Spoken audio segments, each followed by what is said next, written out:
You're doing World Trigger stuff now? I guess. Hello everyone, this is your host Fury, broadcasting from the far side of the galaxy, branching out a little bit to start reviewing World Trigger. Don't worry, I'm still doing Jujutsu Kaisen, but keep an eye out for some more Guilty Gear and World Trigger stuff in the coming weeks. It's a lot of content, so please like and subscribe to keep up with it. Without further ado, let us start with the first chapter of today's double feature, Chapter 209, The Away Mission Test, Part 1. These titles aren't as much fun as Jujutsu Kaisen's. The first thing we get is a look at the special assignment handed out by the top brass. Why do you think the squads are shuffled for the purpose of this test? Something the characters were asking themselves before they even got this question. Let's lay out each of the squad's conclusions. Kaikazaki's squad thinks it's to let agents know what it's like to be tossed into an environment where they're expected to work with anyone necessary at a moment's notice. Kitazoe's squad says to see how agents react to environments they aren't suited for.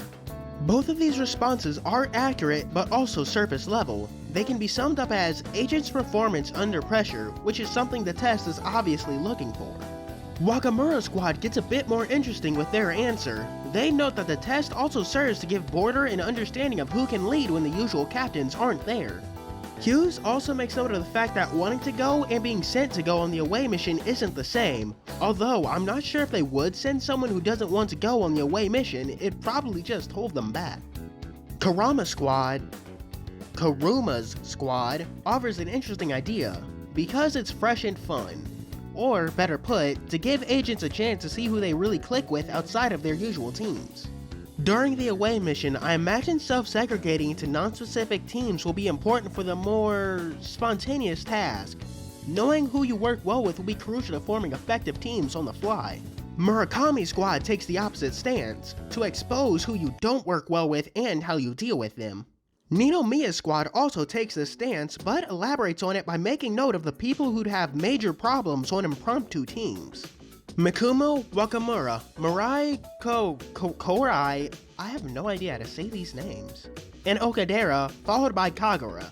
The big issue Ninomiya focuses on is how the usual leaders, Kagura and Mikumo, will function in environments where they don't thrive. Kagura not having the freedom to fight as he will, and Mikumo having trouble working with the people around him. Sua's squad is actually where the discussion is most interesting, probably because of the main characters, and that they look to the future of Border as an organization. They theorize that this test could serve to analyze who would best function as the next generation of captains, and who would best work as new members of Border's top brass. The idea of Border expanding as they get more and more members is something that gets me all excited, but things quickly stop when Sua's unit loses power. Turns out Tryon is a pretty shitty source of electricity. I know Osamu doesn't have much Tryon, but I'm surprised he doesn't have enough for his laptop after filling the unit twice. That is how chapter 209 ends, but I find it funny that Ashihara ends on the powerless laptop, probably to stoke fear that it's broken or something when the real problem is so much more mundane. Well, as mundane as running out of energy from the invisible organ in your body. The solution we get in chapter 210 is for Osamu to take a picture of the shared assignments, work them out on pen and paper, and answer them in the morning. Mundane problems require mundane solutions, I guess. And that's where we stop getting a look at our main characters and move on to Border's top brass. The commanders focus on the answers that impress them and the A-rank agents the most. Unukai, Yuba, Yodara, Ninomiya, Arafune, and Karachi were the ones who said the test was for the future management. Oji and Some went with something similar but focused on Border's long-term prospects. They pay special attention to Some, who speculates that the shuffling of the squads is to emulate their advancement to B rank. By putting them back to the starting line, the top brass can examine how the agents make use of what they learn, the A ranks can learn how to evaluate the B ranks, and the data collected will be used to formulate B rank squads in the future. Then, the commanders move on to Hughes and Yuma's answer, that these impromptu teams will serve to see how agents adapt to teammates dying in the middle of battle.